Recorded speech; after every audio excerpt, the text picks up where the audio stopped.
할렐루야, 좋은 아침입니다. 오늘은 3월 8일 월요일입니다. 오늘도 새로운 하루를 또 새로운 한 주간을 말씀으로 시작하시는 여러분들의 삶 가운데 하나님의 풍성한 은혜가 그리고 평강이 함께 하시기를 기도합니다. 오늘 우리에게 주시는 하나님의 말씀 우리 먼저 함께 보시겠습니다. 마태복음 21장 23절부터 32절까지 말씀 우리 함께 보시겠습니다. 예수께서 성전에 들어가 가르치실새 대제사장들과 백성의 장로들이 나와 이르되 내가 무슨 권위로 이런 일을 하느냐 또 누가 이 권위를 주었느냐. 예수께서 대답하시되 나도 한 말을 너희에게 물으리니 너희가 대답하면 나도 무슨 권위로 이런 일을 하는지 이르리라. 요한의 세례가 어디로부터 왔느냐 하늘로부터냐 사람으로부터냐. 그들이 서로 의논하여 이르되 만일 하늘로부터라 하면 어찌하여 그를 믿지 아니하였느냐 할 것이요 만일 사람으로부터라 하면 모든 사람이 요한을 선지자로 여기니 백성이 무섭다 하여 예수께 대답하여 이르되 우리가 알지 못하노라 하니 예수께서 이르시되 나도 무슨 권위로 이런 일을 하는지 너희에게 이르지 아니하리라. 그러나 너희 생각에는 어떠하냐? 어떤 사람에게 두 아들이 있는데 맏 아들에게 가서 이르되 오늘 포도원에 가서 일하라 하니 대답하여 이르되 아버지 가겠나이다 하더니 가지 아니하고 둘째 아들에게 가서 또 그와 같이 말하니 대답하여 이르되 실소이다 하였다가 그 후에 뉘우치고 갔으니 그 둘 중에 누가 아버지의 뜻대로 하였느냐. 이르되 둘째 아들이니이다. 예수께서 그들에게 이르시되 내가 진실로 너희에게 이르노니 세리들과 창녀들이 너희보다 먼저 하나님의 나라에 들어가리라.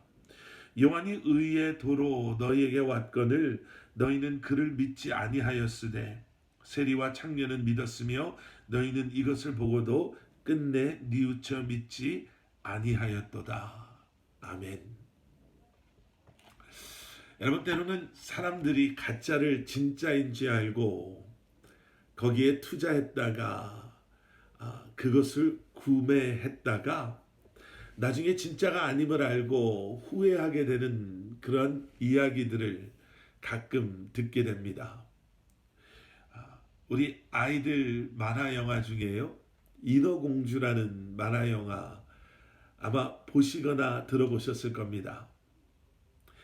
인어공주가 지상에 사는 왕자를 사랑해서 자기의 그 아름다운 목소리를 마녀에게 주고 다리를 얻게 되죠. 그리고 그 왕자를 만나게 되지만 말을 할 수 없어서 그 왕자는 인어공주의 아름다운 소리만을 기억하고 있었지만 그 인어공주가 인어공주인지 알아보지 못합니다. 그리고 그 인어공주의 목소리를 가져갔던 마녀가 그 목소리를 자기의 목소리로 만들어서 그 왕자에게 접근했을 때 왕자는 그 마녀가 자기가 그렇게 찾던 인어공주인 줄 알고 그 인어공주와 결혼하려고 하지요. 나중에 결국 마법이 풀리고 인어공주가 자기의 목소리를 되찾고 나서야 왕자는 자기가 그렇게 애타게 찾았던 진짜 인어공주가 자기가 결혼하려고 했던 그 마녀가 아니라 이제 목소리를 되찾은 그 인어공주임을 깨닫게 됩니다. 가짜가 진짜처럼, 그리고 진짜가 가짜에게 밀려서 사람들에게 그 왕자에게 잊혀져 버린 그 이야기. 여러분, 오늘 본문 말씀을 보면서요, 갑자기 그런 생각이 들었습니다. 성전이신 예수 그리스도의 출현으로 그동안 성전을 통해서 기득권, 갑의 위치에, 그리고 그 위치에서 자기가 원하는 것들을 누리며 자기들 마음대로 이익을 취하며 살았던 대제사장들과 백성의 장로들이 이젠 예수님을 대적하기 시작합니다. 어제 말씀 여러분들 기억하시죠? 예수님께서 예루살렘에 입성하신 후에 가장 먼저 성전을 찾아가셨습니다. 우리는 그 말씀을 통해서 왕으로 예루살렘에 입성하신 예수님께서 이제는 그러한 왕 되신 예수님의 모습 가운데 성전이 중심되는, 왕궁이 중심되는 것이 아니라, 궁전이 중심되는 것이 아니라 성전이 중심되는 그러한 모습을 우리에게 보여주고 계심을, 그리고 그렇게 성전이 중심되면서 예수님께서 가장 먼저 하셨던 것이 성전이 온전히 성전으로 회복되어질 수 있도록 성전을 더럽히고 있었던 모든 상인들, 그리고 그 성전을 이용하고 있었던 대제사장과 장로들의 권위를 짓밟으시고 성전을 회복시키시는 모습을 우리는 어제 말씀을 통해서 보았습니다. 그리고 오늘 본문 말씀 23절에는요, 그러한 예수님을 대적해서 대제사장들과 백성의 장로들이 나왔습니다 라는 말씀을 보게 되죠.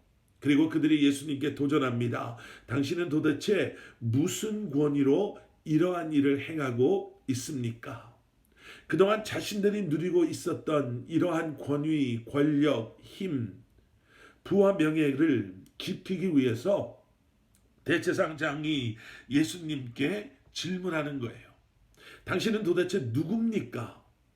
어디서 온, 그리고 무슨 권위를 가지고 지금까지 우리가 누리고 있었던 이 모든 것을 빼앗아 가려고 합니까? 라고 질문하는 거죠. 그러한 그들의 대답에 예수님께서 질문으로 대답하십니다. 너희가 만약에 나의 이 질문에 대답한다면 나도 너희의 이 권위에 대한 질문에 대답하겠다. 그리고 예수님께서 하신 질문은 요한의 세례, 요한에 대한 질문이었습니다. 요한의 세례가, 그의 그러한 권위가 어디로부터 왔느냐라고 물어보시죠. 그 질문에 대한 대답은 두 가지였습니다. 하늘로부터, 하나님으로부터 왔습니다. 아니면 그것은 요한 스스로 사람으로부터 얻게 된 권위입니다 라는 두 대답이었죠. 그런데 그 대제사장들과 백성의 장로들은 알았습니다.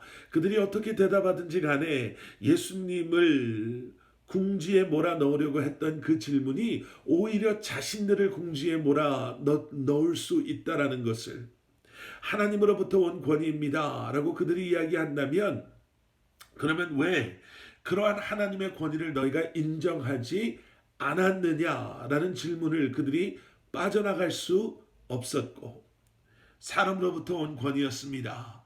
요한은 그 정도밖에 되지 않는 사람이었습니다 라고 대답한다면, 요한을 선지자로 믿고 있었던,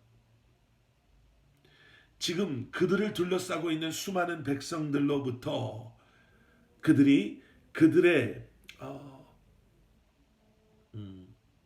정죄함을 벗어날 수 없다라는 사실을 알았기 때문에 그들이 대답하지 아니하고 물러섭니다. 여기서 한 가지 더 중요한 것이 있습니다. 요한의 권위를 인정한다면요, 그들은 예수님의 권위를 인정할 수밖에 없기 때문에 그들은 더더욱 아무런 말을 할 수 없었습니다. 요한의 권위를 인정한다는 것은 무엇입니까? 요한의 권위를 인정한다는 것은 요한의 삶과 사역을 인정하는 것이고요. 요한의 삶과 사역은 오실 메시아 예수 그리스도를 증거했던 그러한 삶이었고 사역이었음을, 예수님께서 요한을 찾아와서 세례를 받으실 때 하늘문이 열리고 하늘로부터 들려왔던 그 하나님의 음성, 비둘기 모양으로 임했던 성령님의 임재하심, 하나님께서 말씀하셨던 이는 내 사랑하는 아들이요 내가 기뻐하는 자다 라는 그 말씀이 요한의 권위와 예수 그리스도의 권위가 하나님으로부터 임하였던 권위였음을, 그래서 요한의 권위를 인정한다는 것은 예수 그리스도의 권위를 인정하는 것, 예수 그리스도가 하나님의 아들이시요 약속한 메시아이심을 인정하는 것이 되기 때문에 여러분, 그들이 아무런 말하지 아니하고 남아있는 자신들의 기득권을 그나마 유지하며 그동안 자신들이 누렸던 그런 것들을 더 누리기를 원하는 마음 속에 그들 앞에서 보여주시는 메시아 예수 그리스도를 그들은 보기를 거부하고 그러한 예수님의 권위를 인정하기를 거부하며 그 자리를 떠난 것입니다. 가짜가 진짜 노릇 하는 것에 만족하며 그러면서 그들이 누릴 수 있는 기득권, 그러면서 그들이 소유했다라고 생각되어졌던 것들을 빼앗기지 아니하려고 아무런 대답 없이 그 자리를 물러났던, 그 자리에서 사라졌던 대제사장들과 백성들의 장로들의 모습. 예수님께서는 계속되어지는 말씀 속에 한 비유의 말씀을 통해서 그러한 그들의 모습을 이렇게 설명하고 보여주십니다. 포도원에 그 포도원 주인의 두 아들이 있었습니다. 그리고 하루는 그 포도원 주인이 두 아들에게 부탁합니다. 너희들이 포도원에 가서 일을 좀 거들어다오. 맏아들은 아버지께 예, 제가 그렇게 하겠습니다 라고 대답하고 돌아가지만 아버지의 부탁을 듣지 않습니다. 둘째 아들은 아버지께 정말 싫습니다. 이렇게 귀찮게 일꾼들도 많은데 왜 나한테 그런 말씀을 하십니까? 라고 대답했지만 그는 결국에는 자신의 그러한 모습을 뉘우치고 포도원에 가서 일을 했다라는 거지요. 여러분, 이 말씀에 대한 설명 전에 우리는 그 당시의 문화를 잠깐 기억해 볼 필요가 있습니다. 그 당시 유대인들에게는요, 부모님 앞에서 그의 행동이 어떠하든지 간에 불순종한다, 여기서 나오는 것처럼 싫습니다 라고 부모님의 부탁을 거부하는 것은 용납되지 않은 죄, 무례함이었습니다. 그가 어떻게 하든지 간에 부모님 앞에서는 하겠습니다. 네, 그렇게 제가 순종하겠습니다라고 말하는 것이 더 중요하다라고 여겨졌다라는 거죠. 예수님께서 질문하죠.